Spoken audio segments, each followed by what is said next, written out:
Celoteh Sejarah. Irak, salah satu negara di tanah Persia yang kaya minyak ini, memiliki sejarah yang sangat panjang hingga ribuan tahun sebelum Masehi. Jejak peradaban bangsa Irak telah tercatat sejak 4000 sebelum Masehi dengan nama Mesopotamia. Peradaban yang terletak di antara sungai Tigris dan Eufrat ini sekaligus merupakan peradaban tertua di dunia yang tercatat dalam ilmu sejarah modern hingga saat ini. Kawasan Irak mulai terkenal ke sentrum dunia ketika pada abad pertengahan Khalifah Islam era Abbasiyah bernama Al-Mansur memindahkan ibu kota kekhalifahan Islam ke Baghdad. Sejak itu Irak sempat menjadi kawasan ramai sekaligus sebagai salah satu pusat peradaban tertinggi hingga 500 tahun kemudian. Di abad pertengahan, Irak berada di bawah kekuasaan Turki Ottoman. Namun saat Perang Dunia Pertama pecah, Turki yang bergabung dengan blok sentral mengalami kekalahan. Di bawah mandat Liga Bangsa-Bangsa, kawasan Jordan, Palestina, dan Irak kemudian diserahkan ke kerajaan Inggris. Sementara Suriah diserahkan ke Prancis. Pada 23 Agustus 1921, Inggris mengangkat Faisal I atau Faisal bin Hussein sebagai raja lokal yang tunduk di bawah kerajaan Inggris. Siapakah Raja Faisal I? Ia adalah anak ketiga dari Hussein bin Ali, orang Arab suku Quraisy dari Bani Hashim, bani yang sama di mana Nabi Muhammad SAW berasal. Dengan demikian, jika dirunut ke atas, Raja Faisal I ini adalah keturunan Rasulullah, yaitu keturunan ke-38. Sementara ayahnya Hussein bin Ali adalah seorang syarif Mekah dari tahun 1908 hingga 1924. Syarif Mekah adalah jabatan setara gubernur di daerah Hejaz. Jabatan ini ada sejak tahun 967 dan secara tradisi dijabat turun-temurun oleh anak keturunan Bani Hashim sebagai penghormatan kepada keturunan keluarga baginda Rasulullah SAW. Tugas utama seorang syarif adalah menjamin keamanan utamanya kota-kota suci Islam Mekah, Madinah, dan kota-kota lain di sekitarnya. Di samping itu, Hussein bin Ali juga seorang penganut ideologi Pan-Arabisme, yaitu ideologi yang memiliki hasrat menyatukan seluruh wilayah berbahasa Arab ke dalam satu negara utuh. Ideologi inilah yang menjadi salah satu alasan ia memberontak dari Ottoman. Pada tahun 1916, ketika Perang Dunia I sedang berkecamuk, Hussein bin Ali bersama ketiga anaknya yaitu Faisal bin Hussein, Abdullah bin Hussein, dan Ali bin Hussein membuat Hejaz yang di bawah kekuasaan Ottoman membelot ke pihak blok sekutu. Padahal Ottoman berada di blok sentral. Peristiwa ini dikenal dengan Arab Revolt atau pemberontakan Arab. Ini adalah buah dari lobi Inggris yang menjanjikan Hejaz dan kawasan sekitarnya yang berbahasa Arab akan menjadi negara merdeka jika nanti blok sekutu menang perang. Hussein pun kepincut karena impiannya yang ingin memerintah secara independen kawasan Arab yang kala itu bukan hanya Hejaz, tapi juga Palestina, Jordan, Irak, dan Suriah terlepas dari cengkeraman Ottoman bisa saja terwujud. Ia pun lalu membantu blok sekutu. Ia memproklamirkan diri sebagai Raja Hejaz ketika itu.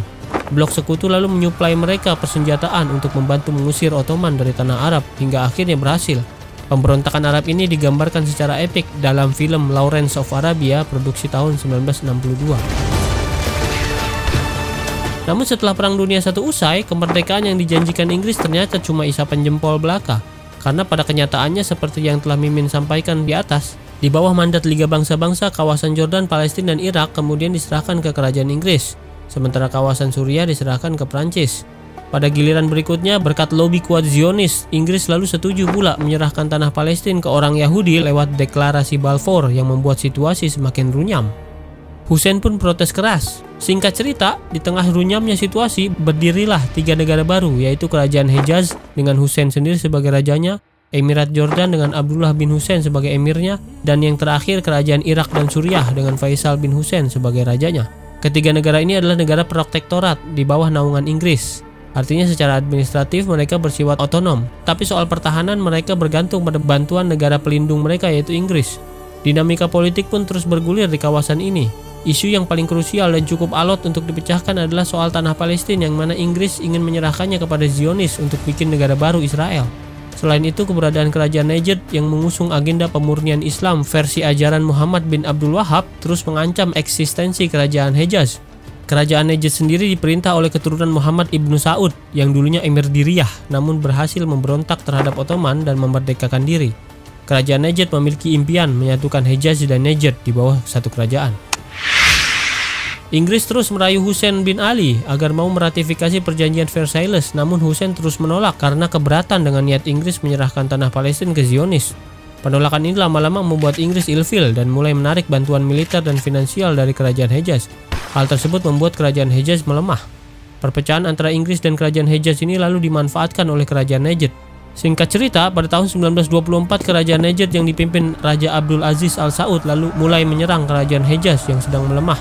Pasukan kerajaan Najd berjumlah jauh lebih besar karena dibantu kelompok Ikhwan yang mayoritas militan-militan suku Arab Badui. Kerajaan Hejaz yang kewalahan lalu meminta bantuan militer ke Inggris. Inggris pun mau bantu asalkan Hussein setuju dengan deklarasi Balfour tentang pendirian negara Israel. Namun Hussein konsisten menolak. Di tahun itu pula Hussein lengser dan digantikan anaknya Ali bin Hussein. Setelah itu belakangan Inggris justru memasuk persenjataan ke pasukan Al Saud yang membuat kerajaan Hejaz semakin merana.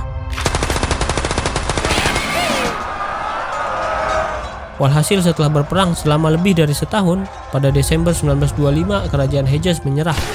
Hussein bin Ali berhasil menyelamatkan diri ke Jordan hingga meninggal di sana pada 1931. Sementara anaknya Ali bin Hussein menyingkir ke Irak dan meninggal di sana pada 1935. Raja Abdul Aziz Al Saud lalu menyatukan Najd dan Hejaz yang kemudian menjadi kerajaan Saudi Arabia. Dengan demikian maka berakhirlah riwayat kerajaan dari keturunan Bani Hashim ini di tanah Hejaz. Praktis sisa kerajaan dari keturunan Bani Hashim hanyalah kerajaan Jordan dan kerajaan Irak dan Suriah. Pada 1920 Perancis mulai masuk untuk mengklaim teritori Suriah atas dasar mandat Liga Bangsa-Bangsa. Mereka pun mengultimatum Raja Faisal untuk keluar dari Damaskus demi menghindari pertumpahan darah. Sadar kekuatan militer Perancis lebih unggul, Raja Faisal I memerintahkan panglima perangnya Yusuf Al-Azma mundur. Namun darah patriotisme sang panglima perang ini terusik. Ia lantas menolak perintah rajanya sendiri. Dengan sedikit pasukan yang masih loyal kepadanya dan peralatan tempur seadanya, ia menantang Prancis dan berkata tak akan menyerah tanpa perlawanan. Pecahlah perang Maisalun. Hasilnya bisa ditebak. Semudah pasukan Yusuf Al-Azma dikalahkan. Beliau sendiri terbunuh dalam pertempuran tersebut. Namun nama Yusuf Al-Azma dikenang sebagai pahlawan nasional Suriah hingga saat ini. Setelah Suriah diambil Perancis, teritori kerajaan Irak hanyalah tinggal wilayah Irak yang kita kenal sampai sekarang. Pada tahun 1932, atas desakan Raja Faisal I, Inggris akhirnya setuju menghadiahkan kemerdekaan kepada kerajaan Irak. Kala itu Inggris menyetujui Irak sebagai negara kerajaan monarki konstitusional, di mana raja sebagai kepala negara dan perdana menteri sebagai kepala pemerintahan, mirip seperti sistem kerajaan Inggris. Sejak saat itu maka dimulailah sejarah Irak sebagai negara merdeka. Setahun setelah kemerdekaan Irak, yaitu pada 1933, Raja Irak pertama Faisal I meninggal dunia akibat serangan jantung. Ia lalu digantikan anak tertuanya yang masih relatif sangat muda, 21 tahun, bernama Ghazi bin Faisal atau Ghazi I. Di masa pemerintahan Raja Ghazi I ini, negara Irak yang baru lahir sangatlah tidak stabil. Pergolakan politik yang diwarnai pertumpahan darah mengiringi hampir sepanjang perjalanan eksistensi kerajaan di negeri 1001 malam ini. Pemberontakan suku Asyur, suku Kurdi Yazidi, dan sekte Syiah memaksa militer kerajaan yang didominasi Muslim Sunni ini menumpas mereka dengan keras. Pada masa ini pula lahir bocah laki-laki yang kelak memimpin Irak ke pentas dunia. Ia lahir di desa Al-Ajwa dekat kota Tikrit pada 1937. Ia lahir dari keluarga yang sangat miskin dari ayah bernama Hussein Al-Majid dan ibu bernama Subat Al-Fah. Bocah ini kemudian diberi nama Saddam Hussein. Sementara itu, pada 1939, Raja Ghazi I tewas dalam kecelakaan mobil. Putra mahkotanya yang masih balita berumur 4 tahun, Faisal II, naik tahta. Namun karena masih di bawah umur, ia didampingi oleh wali raja, yaitu Pangeran Abdullah yang merupakan sepupu mendiang Raja Ghazi I. Mendiang Raja Muda Ghazi I yang digantikan oleh raja yang bahkan masih balita ini membuat Irak terus dalam situasi ketidakstabilan politik, bahkan semakin parah. Upaya-upaya kudeta terus berlangsung, baik kudeta terhadap Perdana Menteri maupun kudeta terhadap kerajaan. Darah pun senantiasa tertumpah. Begitulah kurang lebih situasi Irak saat Saddam Hussein lahir dan tumbuh dewasa. Sedari lahir, Saddam Hussein tak pernah bertemu ayah kandungnya karena sudah meninggal sebelum ia dilahirkan. Sementara ibunya yang merasa tak sanggup membesarkan anak sendirian lalu menyerahkan Saddam Hussein ke Khairallah Talfah yang merupakan saudara kandung Subha. Talfah juga seorang petinggi militer di kerajaan Irak. Sejak lahir, Saddam sudah dibesarkan oleh pamannya. Talfah sangat menyayangi Saddam. Ia sanggup menjadi sosok pengganti ayah yang hilang bagi bocah itu. Namun pada 1941 ketika Perang Dunia II sedang berkecamuk, terjadi percobaan kudeta pemerintahan di kerajaan Irak oleh kelompok pro-Jerman untuk menggulingkan pemerintahan pro-Inggris, namun gagal. Talfah yang turut serta dalam kudeta gagal itu akhirnya dipecat dari militer dan dijebloskan ke penjara. Akibatnya Saddam yang masih bocah pun harus kehilangan ayah sambungnya itu. Ia terpaksa tinggal bersama ibunya yang sudah menikah lagi dengan Hasan Ibrahim yang tak lain adalah adik dari ayah kandung Saddam sendiri. Berbeda dengan Talfah, Hasan Ibrahim memperlakukan Saddam dengan buruk, menghukumnya dengan kekerasan, bahkan melarangnya masuk sekolah. Kekerasan bukan cuma menimpa Saddam di lingkungan keluarga, tapi juga masyarakat. Sedari kecil ia sudah terbiasa dibuli karena tak punya ayah. Perkelahian jalanan pun sudah terbiasa ia lakoni hingga dirinya harus keluar masuk tahanan khusus anak-anak. Dari sinilah mental keras Saddam Hussein nampaknya terbentuk. Pada 1947, Talfah keluar dari penjara. Saddam pun dengan senang hati lalu kembali tinggal bersama paman kesayangannya itu. Di saat itu Saddam mulai masuk sekolah. Pada 1955 saat Saddam berusia 18 tahun, ia ikut pamannya pindah ke Baghdad dan meneruskan sekolah menengah atas. Saat di Baghdad inilah ia mulai bersentuhan dengan aktivitas politik yang kala itu cukup panas. Pada 1956 ia ikut turun ke jalan berdemonstrasi menentang kerajaan Irak yang terlalu pro-barat. Pada 1957, saat usianya 20 tahun ia masuk Partai Ba'ath yang berideologi sosialisme dan pan-Arabisme. Partai Ba'ath memiliki konsep bahwa dunia Arab harus bersatu dan semua jejak kolonialisme di Timur Tengah harus dihapuskan, termasuk penghapusan Israel dari peta dunia, karena dianggap produk kolonialisme Barat untuk memecah belah Timur Tengah. Pada tahun 1958, tepatnya tanggal 14 Juli, pecah revolusi 14 Juli yang menggulingkan kerajaan Irak yang dipimpin Brigjen Abdul Karim Qasim dan Kolonel Abdul Salam Arif. Kejadiannya sangat cepat dan tak ada yang menduga. Kala itu kerajaan Jordan meminta bantuan tentara kepada kerajaan Irak untuk menanggulangi kemungkinan pemberontakan dari faksi-faksi anti-imperialisme Barat. Irak lalu mengirimkan pasukan yang dipimpin dua nama tadi. Namun alih-alih ke Jordan, mereka malah justru menuju Baghdad dan mengepung istana raja. Kudeta berdarah ini benar-benar mengagetkan dunia kala itu, ditilik dari tingkat kesadisannya.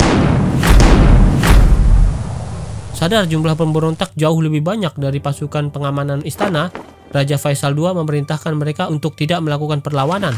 Para pelaku kudeta ini pun berhasil masuk ke istana. Setelah itu Raja Faisal II, Pangeran Abdullah, Putri Hiam, Putri Nafisa, dan Putri Abadia digiring keluar istana lewat halaman belakang. Sesampainya di sana mereka disuruh menghadap tembok. Seketika itu tanpa ampun dengan keji pemberontak memberondong para bangsawan keturunan Rasulullah ini dengan senapan mesin. Setelah roboh, mereka semua diangkut dengan truk pick-up untuk dibawa ke markas Kementerian Pertahanan, di mana Brigjen Abdul Karim Qasim menunggu. Di perjalanan mereka menurunkan dua mayat, yaitu Raja Faisal dan Pangeran Abdullah. Kedua mayat itu lalu diseret sepanjang jalan. Jenazah Raja Faisal lalu digantung di depan kantor Kementerian Pertahanan. Begitu juga dengan jenazah Pangeran Abdullah. Mereka menggantungnya setelah memutilasinya terlebih dahulu.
Setelah tragedi memilukan ini, maka berakhirlah riwayat kerajaan Bani Hashim di Irak, hingga yang tersisa tinggallah kerajaan Jordan yang masih bertahan hingga saat ini. Setelah sukses dengan kudetanya, Abdul Karim Qasim mengubah konstitusi Irak menjadi negara republik parlementer, di mana ia sendiri menjabat sebagai presiden sekaligus perdana menteri dan Abdul Salam Arif sebagai wakilnya. Partai Ba'ath tempat Saddam bernaung menganggap kudeta ini sebagai angin segar bagi ideologi pan-Arabisme dan anti-imperialisme Barat yang mereka anut. Hubungan Partai Ba'ath dan para pelaku kudeta pun seketika hangat. Formasi kabinet Qasim pun diisi oleh kader-kader Partai Ba'ath. Namun hubungan hangat ini tak berlangsung lama. Perpecahan terjadi antara Qasim dengan wakilnya Arif yang didukung Partai Ba'ath. Pemicunya adalah gelombang desakan para simpatisan pan-Arabisme agar Irak bergabung dengan UAR atau United Arab Republic, besutan Gamal Abdul Nasser, Presiden Mesir. Kala itu Gamal Abdul Nasser disebut-sebut sebagai mbahnya pan-Arabisme karena sepak terjangnya yang sangat aktif berjuang mencapai cita-cita menyatukan seluruh negara-negara Arab. Salah satu kemajuan usahanya adalah terbentuknya UAR yang terdiri dari Mesir, Suriah, dan Yaman, di mana Nasser sendiri sebagai presiden. Qasim menolak Irak masuk UAR karena ia tidak sudi menjadi bawahan Gamal Abdul Nasser. Sementara wakilnya Arif dan Partai Ba'ath sangat bernafsu agar Irak masuk UAR. Suatu ketika, diam-diam Arif bertemu Nasser dan mendiskusikan rencana Irak masuk UAR. Arif berjanji kepada Nasser bahwa hal itu akan terlaksana setelah ia menyingkirkan Qasim terlebih dahulu. Konspirasi ini akhirnya terdengar oleh Qasim. Murka, Qasim dengan cepat lalu menggebuk lawan-lawan politiknya itu. Arif ditangkap lalu dihukum penjara seumur hidup, meskipun belakangan Qasim membebaskannya pada 1961. Sementara Partai Ba'ath yang mendukung Arif dibersihkan dari kabinet. Bukan hanya itu, Qasim juga mempreteli kader-kader Partai Ba'ath dari jabatan-jabatan militer dan pemerintahan lainnya. Banyak kader Partai Ba'ath yang dipenjarakan. Tindakan ini memantik perlawanan balik. Partai Ba'ath pun berkesimpulan satu-satunya cara menyelamatkan Irak adalah dengan membunuh Qasim. Pada 7 Oktober 1959, Saddam Hussein yang waktu itu berumur 22 tahun ikut andil dalam upaya pembunuhan Qasim. Saat pulang dari kantor menuju rumahnya, Qasim dicegat di perjalanan. Saddam berhasil menembak Qasim dari jarak dekat. Sopir Qasim tewas seketika, sementara Qasim sendiri tertembak di tangan dan bahu, namun selamat. Ia lalu dilarikan ke rumah sakit. Dari rumah sakit, Qasim memerintahkan anak buahnya untuk menghabisi para pengikut Partai Ba'ath. Saddam pun menjadi orang paling diburu, namun ia berhasil kabur ke Suriah. Kudeta gagal ini seketika melambungkan nama Saddam Hussein di Irak. Di mata oposisi, Saddam digambarkan sebagai patriot, nasionalis, dan pemberani. Dari Suriah, Saddam lalu pindah ke Mesir untuk melanjutkan studinya dan bergabung dengan Partai Ba'ath cabang Mesir. Reputasinya sebagai politisi pan-Arabisme membuat Saddam dekat dengan pemerintahan Mesir. Mereka pun memberikan bantuan kepada Saddam selama ia mengasingkan diri di negeri itu. Pada 1963 saat di Mesir ini, Saddam melepas masa lajangnya dengan mempersunting sepupunya sendiri, Sajidah Talfah. Dari pernikahan ini lahir 5 anak, yaitu Uday, Qusay, Ragad, Rana, dan Hala. Di tahun yang sama, pada 8 Februari bertepatan dengan bulan Ramadan, terjadi Ramadan Revolution di Irak, yaitu upaya kudeta kedua kali oleh Partai Ba'ath untuk menggulingkan Qasim. Persiapan yang jauh lebih matang akhirnya berhasil. Qasim yang berlindung di kantor pertahanan akhirnya menawarkan diri untuk menyerah asalkan tak dibunuh. Permintaan ditolak. Tak lama kemudian pemberontak berhasil menyerbu masuk dan menahan Qasim. Abdul Salam Arif dan Partai Ba'ath lalu mendirikan pemerintahan baru. Qasim pun memohon kepada Arif, mantan sohibnya itu, agar ia dibiarkan hidup, namun permintaan ditolak. Esok harinya Qasim dieksekusi dan jasadnya dipertontonkan di televisi. Setelah itu Arif didaulat jadi presiden Irak berikutnya, dan seorang jenderal dari Partai Ba'ath bernama Ahmed Hasan al-Bakr sebagai perdana menterinya. Saddam pun kembali pulang ke Irak. Ahmed Hasan al-Bakr ini disebut-sebut sebagai paman dari Saddam Hussein. Keberhasilan Partai Ba'ath dan naiknya al-Bakr ke puncak pentas politik di Irak tentu akan memuluskan jalan Saddam. Namun sayang, hal tersebut tak terjadi. Setelah menguasai pemerintahan, bukannya bertambah solid, Partai Ba'ath malah ribut dan terjadi perpecahan internal. Perpecahan ini bukan hanya membuat pemerintahan yang baru dibentuk jadi tak berjalan, namun juga nyaris membawa Irak ke gerbang perang saudara. Dengan dalih menyelamatkan negara, Abdul Salam Arif lalu menggulingkan pemerintahan Partai Ba'ath pada bulan November. Al-Bakr pun disingkirkan dan dipenjara. Pada September 1964, Saddam mencoba mengorganisir kudeta namun ketahuan oleh Arif sebelum terlaksana. Saddam pun diburu aparat keamanan lalu tertangkap dan dipenjara menyusul pamannya, Al-Bakr. Selama di penjara, hubungan paman dan keponakan ini makin erat. Singkat cerita, selepas keluar penjara, Hasan al-Bakr menduduki pucuk pimpinan Partai Ba'ath dan Saddam Hussein sebagai wakilnya. Pada April 1966, Abdul Salam Arif tewas dalam kecelakaan helikopter.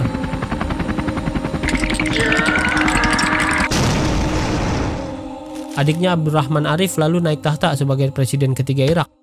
Banyak kalangan menganggap kepemimpinan Abdurrahman Arif sangat lemah. Puncaknya ketika pecah perang 6 hari Arab-Israel, di mana Mesir, Suriah, dan Jordan mengalami kekalahan yang memalukan karena Israel berhasil menguasai semenanjung Sinai, tepi barat, dan dataran tinggi Golan. Kekalahan ini mendapat respon kemarahan besar dari publik Irak karena Irak kala itu dianggap memiliki peran yang sangat minim dalam membantu negara-negara Arab. Pemerintahan Irak yang dianggap lemah pun digoyang.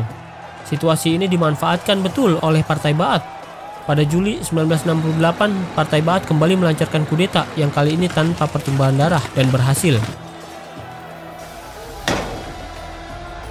Abdurrahman Arif diusir ke London. Setelah itu, Hasan al-Bakr menjadi presiden Irak keempat dan Saddam Hussein ditunjuk sebagai wakilnya.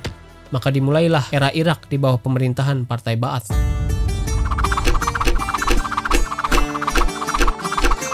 Pada Juli 1979, Hasan al-Bakr mengundurkan diri karena alasan kesehatan. Saddam pun naik takhta sebagai presiden kelima Irak pada umur 42 tahun. Hal pertama yang dilakukannya adalah membersihkan Partai Ba'ath dari orang-orang yang dianggapnya tidak loyal, sehingga hanya orang-orang yang setia kepadanya yang tersisa di partai itu. Maklum, Partai Ba'ath berideologi sosialis, tentu alergi dengan kaum oposisi. Tahun-tahun awal kepresidenan Saddam Hussein dibarengi dengan oil booming alias melonjaknya harga minyak dunia akibat permintaan global yang naik tajam. Irak sebagai negara dengan cadangan minyak terbukti sebanyak 143 miliar barel menempatkannya di posisi kelima negara penghasil minyak terbesar di dunia. Pada tahun itu pula produksi minyak Irak naik gila-gilaan hingga 3,5 juta barel per hari. Fulus pun mengalir deras ke kantong negara. Dengan kekayaan itu, Irak hari ini seharusnya bisa menjadi negara makmur sekelas Qatar, Oman, UEA, Kuwait, atau Bahrain. Namun sejarah perjalanan Irak justru menuliskan sebaliknya. Pecahnya revolusi Syiah di Iran membuat tegang di kawasan regional di sekitar Iran. Ayatullah Khomeini dalam pidatonya dengan lugas mengutarakan keinginannya untuk mengekspor revolusi Islam versinya itu keluar Iran. Negara terdekat yang paling mungkin jadi tujuan ekspor tersebut tentu saja Irak. Khomeini bahkan menghasut rakyat Irak untuk menggulingkan pemerintahan Partai Ba'ath yang dianggap sekuler. Saddam pun melihat ini sebagai ancaman nyata mengingat hampir 60% penduduk Irak adalah Syiah. Dengan kekayaan melimpah hasil jualan minyak, Irak pun mulai membangun kekuatan militer untuk bersiap membendung. Di saat yang sama, militer Iran semakin melemah setelah terkena embargo Amerika. Bagi Saddam, hal itu adalah kesempatan emas untuk menyerang lebih dulu. Konflik akhirnya memuncak berkenaan dengan isu penguasaan jalur Shatt el-Arab yang sudah lama dikelola bersama. Pada 22 September 1980, Angkatan Udara Irak menyerang basis-basis pertahanan militer Iran guna melumpuhkan Angkatan Udara Iran sebelum melancarkan serangan darat. Perang Iran-Irak pun dimulai. Selain dukungan dari negara-negara barat, Irak juga didukung negara-negara Arab. Mereka melihat Irak sebagai bendungan dari bahaya aliran revolusi Syiah Iran. Dengan dukungan ini, Irak pede akan menang dalam waktu singkat, namun ternyata salah besar. Meskipun Irak telah menggunakan senjata kimia, Iran tak mudah dikalahkan. Perang pun terus berkecambuk selama 8 tahun hingga akhirnya kedua negara menerima resolusi PBB nomor 598 pada Agustus 1988. Kedua belah pihak lalu menarik diri dan mengembalikan aturan perbatasan seperti sebelum perang. Pasca perang dengan Iran, ekonomi Irak babak belur. Irak butuh dana segar setidaknya sebesar 230 miliar dolar untuk merekonstruksi kehancuran negaranya pasca perang. Selain itu, perang juga meninggalkan utang luar negeri super jumbo, yaitu sebesar 130 miliar dolar. Salah satu pemberi utang ke Irak selama perang adalah Kuwait. Dengan dalih bahwa perang dengan Iran untuk melindungi Kuwait dari bahaya revolusi Iran, Irak meminta Kuwait menghapus utang tersebut, namun Kuwait menolak.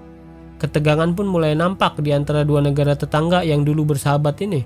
Untuk mengatasi krisis, Irak juga berupaya menaikkan harga minyak dunia yang kala itu sedang jatuh. Irak meminta negara-negara OPEC di mana Irak sendiri berada di dalamnya untuk menurunkan produksi minyak. Dengan turunnya produksi, diharapkan harga minyak naik. Dengan harga minyak naik, maka Irak bisa meningkatkan kemampuan pembayaran utang luar negerinya. Namun bukannya menurunkan, Kuwait justru malah menaikkan produksi minyaknya yang membuat Irak semakin radang. Puncak ketegangan antara Irak dan Kuwait adalah ketika Irak mendapati produksi minyak di ladang Rumaila miliknya mengalami penurunan. Namun di saat yang sama produksi minyak di Kuwait meningkat. Irak lantas menuduh Kuwait melakukan slant drilling alias pengeboran miring guna mencuri minyak Irak.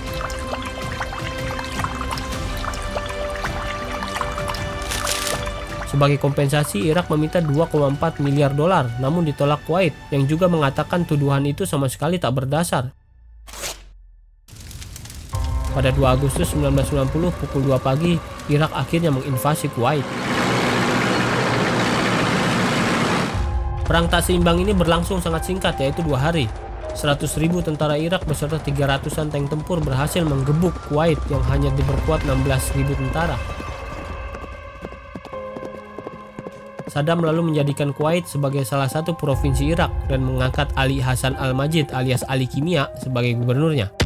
Reaksi dunia sangat keras terhadap Irak atas invasi Kuwait ini. Dunia ramai-ramai mengutuknya. PBB pun mengeluarkan beberapa resolusi. Dari resolusi-resolusi tersebut ada yang merupakan sanksi ekonomi. Irak jadi tak bisa jualan minyak. Hal ini semakin menghantam ekonomi Irak yang sudah babak belur. PBB lalu mengultimatum Irak menarik pasukan dari Kuwait paling lambat 15 Januari 1991. Namun hingga waktu yang ditentukan Irak tak menariknya.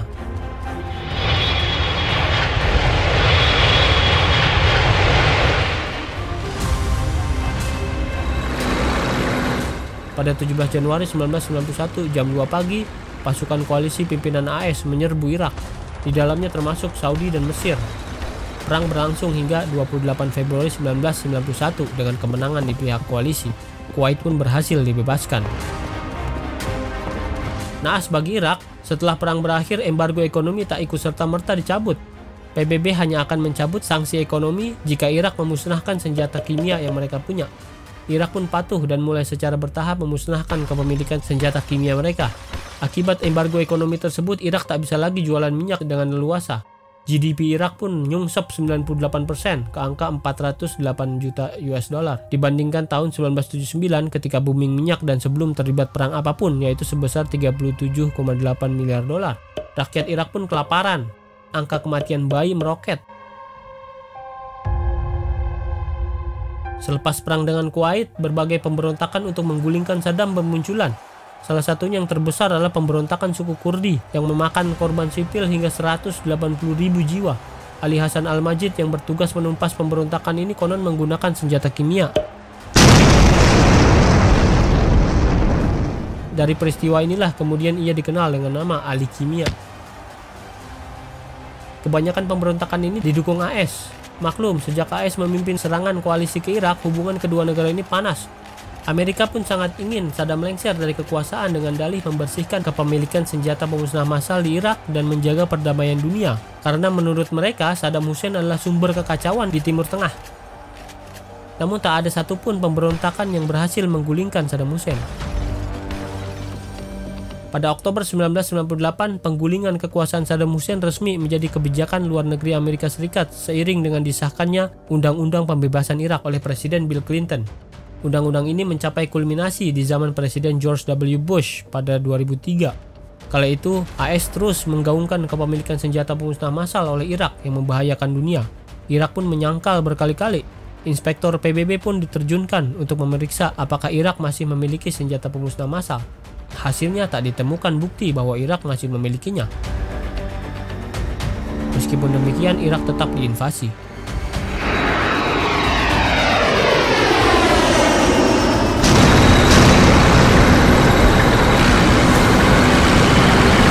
Negara yang sudah lemah secara ekonomi dan militer ini hanya bisa bertahan selama sebulan. Setelah Irak dikuasai pasukan koalisi, Saddam Hussein pun diburu dan berhasil ditangkap saat sedang bersembunyi di lubang persembunyiannya. Setelah 3 tahun proses pengadilan, ia dijatuhi hukuman mati atas kejahatan kemanusiaan yang menewaskan 148 orang Syiah di Dujail. Sebulan setelah vonis dibacakan, ia pun menjalani hukuman mati dengan cara digantung. Perang Irak adalah perang ilegal yang didasari atas kebohongan bahwa Irak memiliki senjata pemusnah massal. Perang ini pun mendapat banyak kecaman di dunia. Pada September 2004, Sekjen PBB kala itu Kofi Annan menegaskan bahwa perang Irak bertentangan dengan piagam PBB. Dalam piagam PBB artikel 2 nomor 4 berbunyi, semua anggota dalam hubungan internasionalnya harus menahan diri dari ancaman atau penggunaan kekerasan terhadap integritas wilayah atau kemerdekaan politik negara manapun, atau dengan cara apapun yang tidak sejalan dengan tujuan Perserikatan Bangsa-Bangsa. Jadi alasan menginvasi sebuah negara dengan tujuan menggulingkan sebuah rezim apapun tidaklah dibenarkan. Namun kecaman tinggallah kecaman. Tak ada negara yang bisa menghentikan tindakan AS sebagai satu-satunya negara adidaya yang menganggap dirinya sebagai polisi dunia. Setelah Saddam Hussein lengser, apakah kondisi Irak langsung membaik? Tentu saja tidak. Embargo ekonomi memang dicabut, tapi perang saudara meletus di mana-mana yang membuat rakyat Irak makin tercabik-cabik bertahun-tahun kemudian. Invasi AS ke Irak tak membunuh lebih dari 8.000 rakyat sipil Irak, tapi kekacauan politik dan ekonomi setelah invasi telah menyebabkan jutaan rakyat Irak kehilangan nyawa. Siapakah yang harus bertanggung jawab? Kalau Saddam Hussein harus dihukum gantung karena genosida 148 orang Syiah di Dujail, bagaimana dengan George W. Bush yang telah melakukan perang ilegal dan menyebabkan kematian jutaan rakyat Irak? Ternyata hukuman terberat beliau adalah dilempar sepatu. Itu pun gak kena.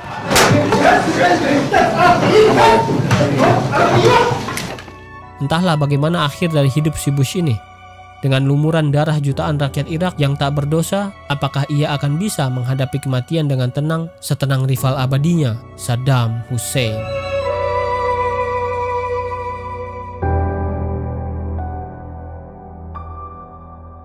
أشهد أن لا إله إلا الله وأشهد أن محمدا رسول الله